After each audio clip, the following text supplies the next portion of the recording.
Bismillahirrahmanirrahim. Assalamualaikum warahmatullahi wabarakatuh. Kembali lagi di channel Pena Pencari Hikmah. Kali ini kita akan bahas selimut kumal dan kesederhanaan Ali bin Abi Thalib.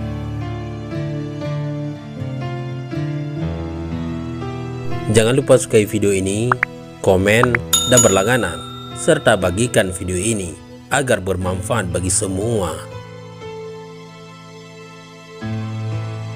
Ali bin Abi Thalib radhiyallahu an adalah khalifah yang hidup serba kekurangan secara ekonomi.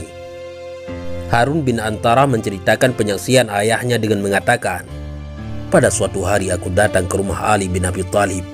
Ia sedang duduk di balai-balai berselimut kain kumal. Waktu itu musim dingin. Kukatakan kepadanya, 'Ya Amirul Mukminin, Allah telah memberi hak kepada Anda dan kepada keluarga Anda untuk menerima sebagian dari harta Baitul Mal. Mengapa Anda berbuat seperti itu terhadap diri Anda sendiri?' 'Demi Allah,' saud Ali bin Abi Thalib radhiyallahu an, 'aku tidak mau mengurangi hak kalian walau sedikit. Ini adalah selimut yang kubawa sewaktu keluar meninggalkan Madinah.'"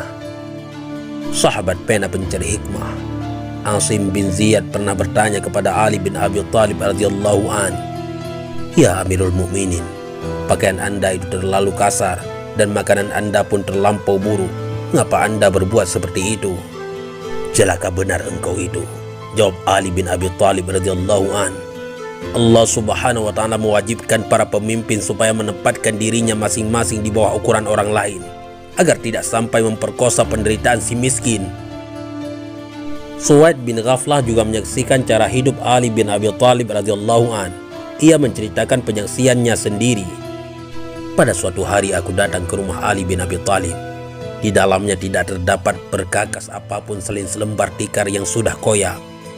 Ia sedang duduk di tempat tersebut.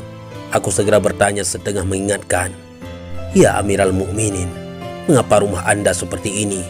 Anda adalah seorang penguasa kaum muslimin yang memerintah mereka dan yang menguasai Baitul Mal. Banyak utusan datang menghadap Anda, sedang di rumah Anda ini tidak ada perkakas selain tikar.' "Ya Suwaid," jawab Ali bin Abi Thalib radhiyallahu an, "dalam rumah yang bersifat sementara ini tidak perlu ada perkakas, sebab di depan kita ada rumah yang kekal. Semua perkakas kami pindahkan ke sana dan tak lama lagi kami akan kembali ke sana." Harun bin Sa'id juga menceritakan penyaksiannya bahwa pada suatu hari Abdullah bin Ja'far bin Abi Thalib datang kepada Ali bin Abi Thalib untuk meminta pertolongan. Abdullah berkata, "Ya Amiral Mukminin, suruhlah orang mengambilkan uang dari Baitul Mal bekal belanja untukku.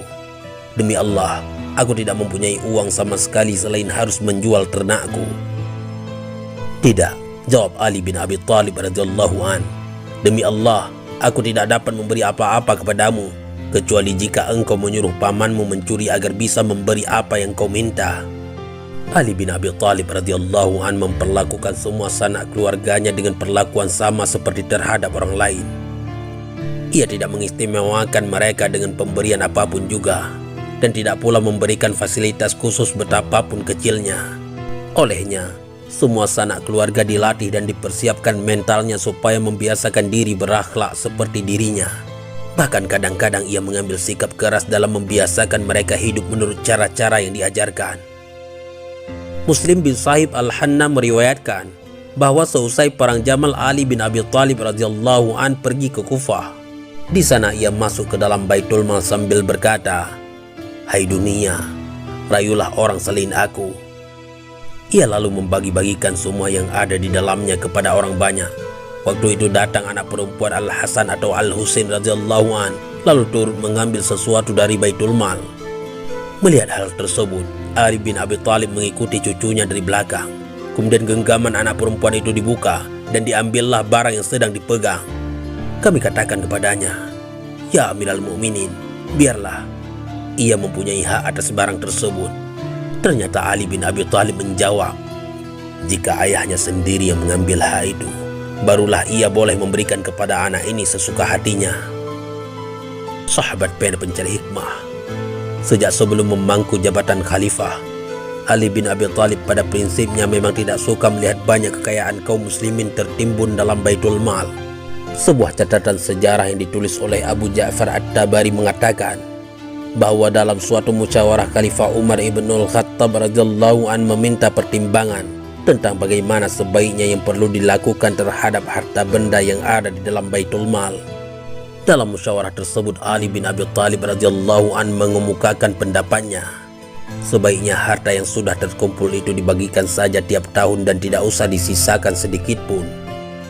Sahabat pena pencari hikmah, kejujuran dan keadilan seseorang yang hidup zuhud, takwa dan tekun beribadah seperti Ali bin Abi Thalib radhiyallahu an memang sukar sekali dijajagi.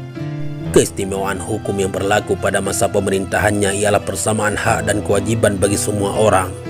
Kebijaksanaannya tidak berat sebelah kepada pihak yang kuat dan tidak merugikan pihak yang lemah. Tanah-tanah garapan yang pada masa pemerintahan sebelumnya dibagi-bagikan kepada sanak famili dan orang-orang terkemuka yang dekat dengan para penguasa Bani Umayyah dicabut dan dikembalikan kepada status semula sebagai milik umum kaum muslimin. Setelah itu barulah dibagi-bagikan lagi kepada orang-orang yang berhak berdasarkan prinsip persamaan. Mengenai kekayaan milik umum kaum muslimin, Ali bin Abi Thalib radhiyallahu an sendiri dengan tegas menyatakan kebijaksanaannya. Demi Allah, seandainya ada sebagian dari kekayaan itu yang sudah dipergunakan orang untuk biaya pernikahan atau untuk membeli hamba sahaya perempuan, pasti aku tuntut pengembaliannya. Dijelaskan pula olehnya, sesungguhnya keadilan itu sudah merupakan kesejahteraan. Maka barang siapa masih merasakan kesempitan di dalam suasana adil, ia pasti akan merasa lebih sempit lagi dalam suasana zalim. Di antara beberapa pesan yang diamanatkannya kepada para penguasa daerah ialah, berlakulah adil terhadap semua orang. Sabarlah dalam menghadapi orang-orang yang hidup kekurangan, sebab mereka itu sesungguhnya adalah juru bicara rakyat. Janganlah kalian menahan-nahan kebutuhan seseorang dan jangan pula sampai menunda-nunda permintaannya. Untuk keperluan melunasi pajak, janganlah sampai ada orang yang terpaksa menjual ternak atau hamba sahaya yang diperlukan sebagai pembantu dalam pekerjaan. Janganlah sekali-kali kalian mencambuk seseorang hanya karena dirham.